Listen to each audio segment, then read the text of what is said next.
Hey everyone, and welcome back. We are moving right along with the week. It is Tuesday, which means we're not reading one. We're not reading three. We are reading 2 books, and I'm excited about them. Our first book, a little bit of a surprise, but as you know, our second book is James and the Giant Peach. And guys, when I tell you I am so excited to jump back in and read this James and the Giant Peach book, it is because it is getting absolutely crazy. He is best friends with giant bugs. Oh my gosh. You just have to stick around to the end of the video to really see what is going on. But before we jump into it, before we get going, let's talk about our riddle. So, our riddle today I think is really fun. I think it's a little bit goofy, and bonus, it's a little bit Florida themed. So, what is it? I'll tell you. Our riddle is, what do you call an alligator in a vest? I'll let you guys think on it. And as always, at the end of our video, once we finish reading our James and the Giant Peach book, we will figure out the answer together. So I'll see you then. But until then, let's go read our first book. Should I share my ice cream? Should I share my ice cream?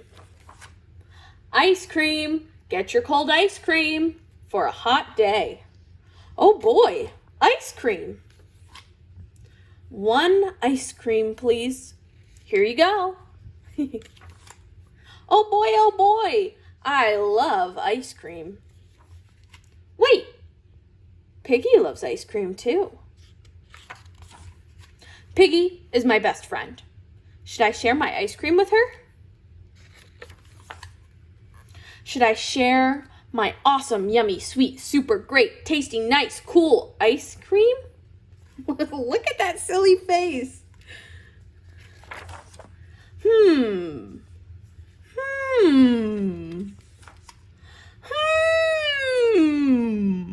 Maybe Piggy doesn't like this flavor.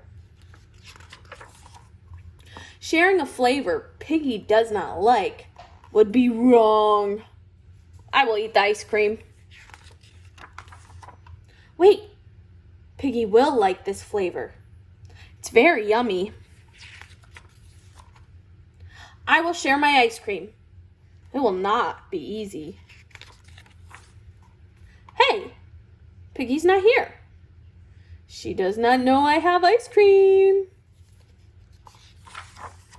I will eat the ice cream. Where is Piggy? Very big character change. What if she is sad somewhere? Aw, sad little Piggy. I must find her. When I do, I will say, would you like some of my ice cream? Then she will say, thank you. That would cheer me up. Then I will give her my ice cream to share. Yum. Then my best friend will be happy. How kind. I will do it. I will share my ice cream? Oh no, what happened? What happened? No!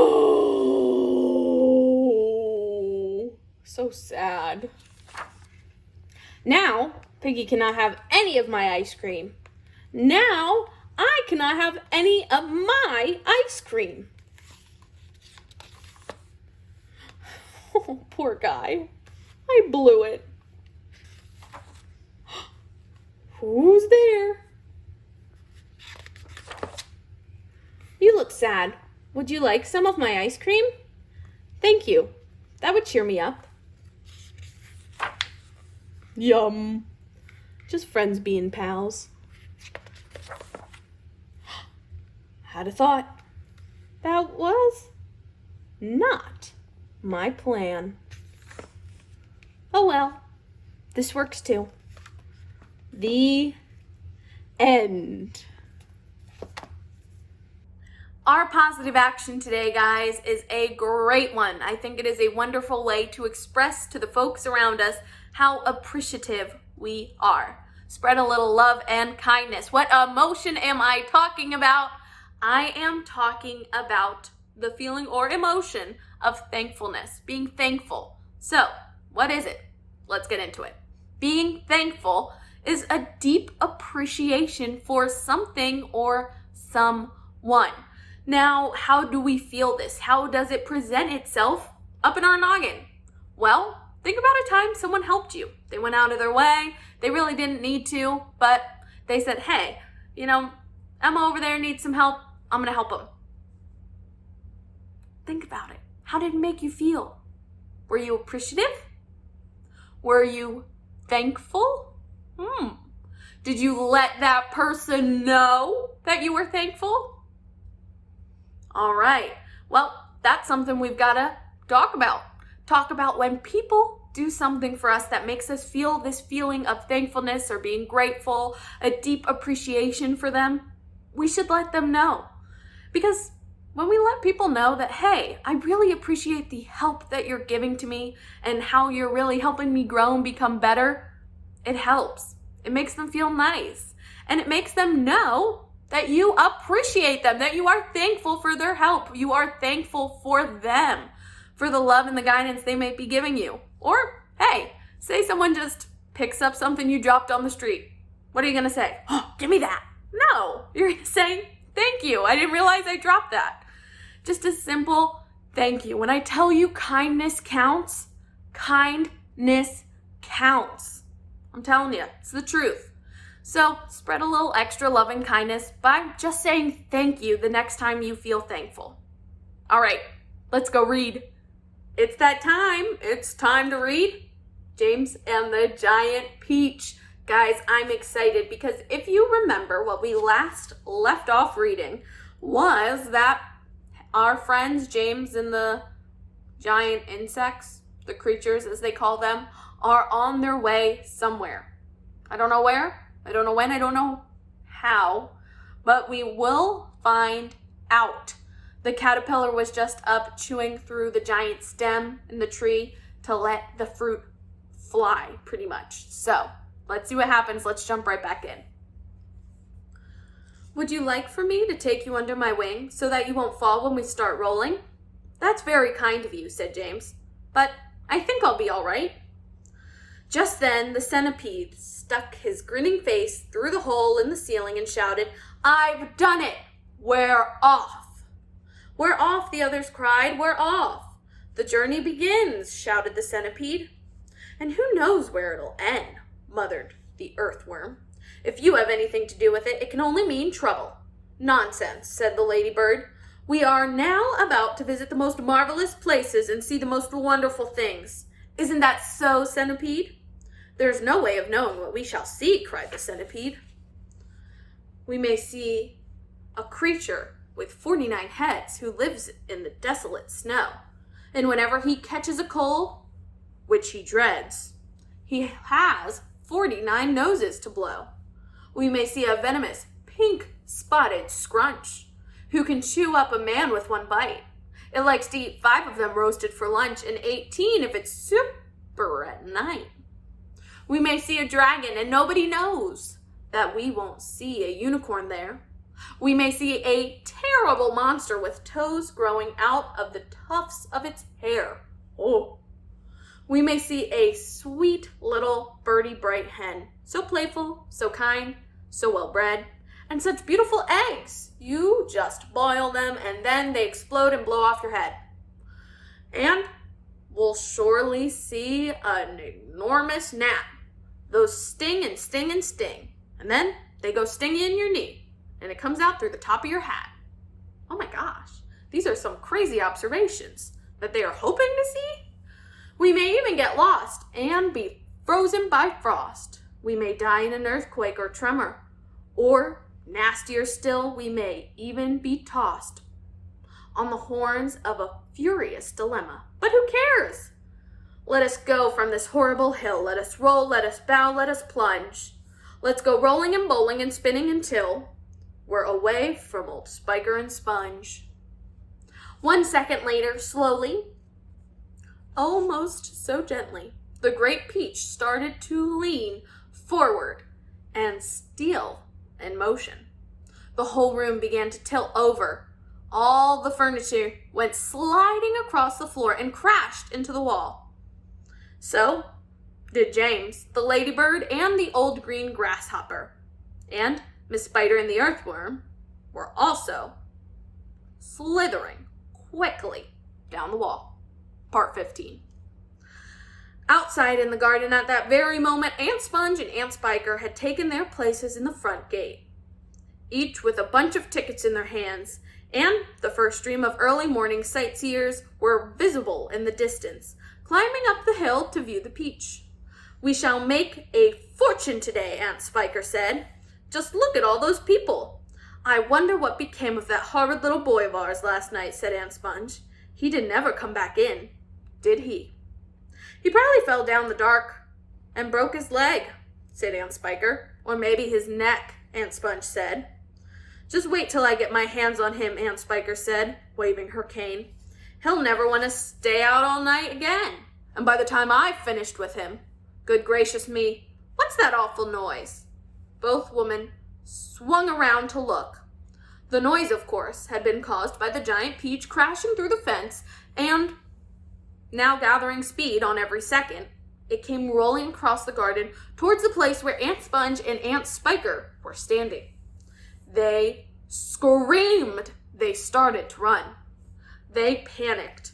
They both got in each other's way. They began pushing and jostling, and each of them was only thinking about saving herself. Aunt Sponge, the fat one, tripped over a box she'd brought along to keep the money in and fell flat on her face. Aunt Spiker immediately tripped over Aunt Sponge and came down on top of her. They both lay on the ground, fighting and clawing and yelling and struggling frantically to get up again. But before they could do this, the mighty Peach was upon them. There was a crunch, and then there was silence. The Peach rolled on, and behind it Aunt Sponge and Aunt Spiker lay ironed out upon the grass, as flat and as thin and as lifeless as a couple of paper dolls cut out of a picture book. Part 16. And now the Peach had broken out of the garden and was over the edge of the hill, rolling and bouncing down the steep slope at a terrific pace. Faster and faster and faster it went, and the crowds of people who were climbing up the hill suddenly caught sight of this terrible monster plunging down upon them, and they screamed and scattered to the right and left as it went hurling by.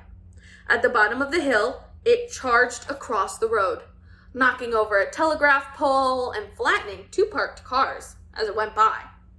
Then it rushed madly across about 20 fields, breaking down all the fences and hedges in its path. It went right through the middle of sheep and cows. Then it went through a padlock full of horses, and then through a yard full of pigs, and soon the whole countryside was a seething mass of panic-stricken animals stampeding in all directions. The Peach was still going at a tremendous speed, with still no sign of slowing down. And about a mile further, it came to a village. Down the main street of the village it rolled, with people leaping frantically out of its path right and left. And at the end of the street, it went crashing right through the wall of an enormous building and out the other side, leaving 2 gaping holes in the brickwork. This building happened to be the famous factory where they made chocolate, and almost at once a great river of warm melted chocolate came pouring out the holes in the factory wall. A minute later, this brown sticky mess was flowing through every street in the village, oozing under the doors and houses and into people's shops and gardens. Children were wading up to their knees, and some were even trying to swim in it, all while trying to keep their mouths open to get great, greedy glumps and shrieking with joy. But the Peach rushed on across the countryside, on and on and on, leaving a trail of destruction in its wake. Cowsheds, stables, pigsties, barns, bungalows, hayricks, anything that got in its way went toppling over like a 9-pin. An old man sitting quietly beside a stream had a fishing rod whisked out of his hands as it went dashing by, and a woman called Daisy Entwisle was standing so close to it as it passed that she had the skin taken off the tip of her nose. Would it ever stop? All right, that is where we'll just have to put our bookmark in for today, guys. I have it saved. Make sure you meet me here tomorrow to see what happens next. But before I go, it is definitely time to talk about our riddle. So, who remembers our riddle? It was a fun one. I got you covered if you don't remember. Our riddle was, what do you call an alligator in a vest? Do you want to know the answer? You call them an investigator. Get it? Invest-a-gator. I thought it was really funny, and I hope you enjoyed it just as much as I did. See you tomorrow. Thanks for watching.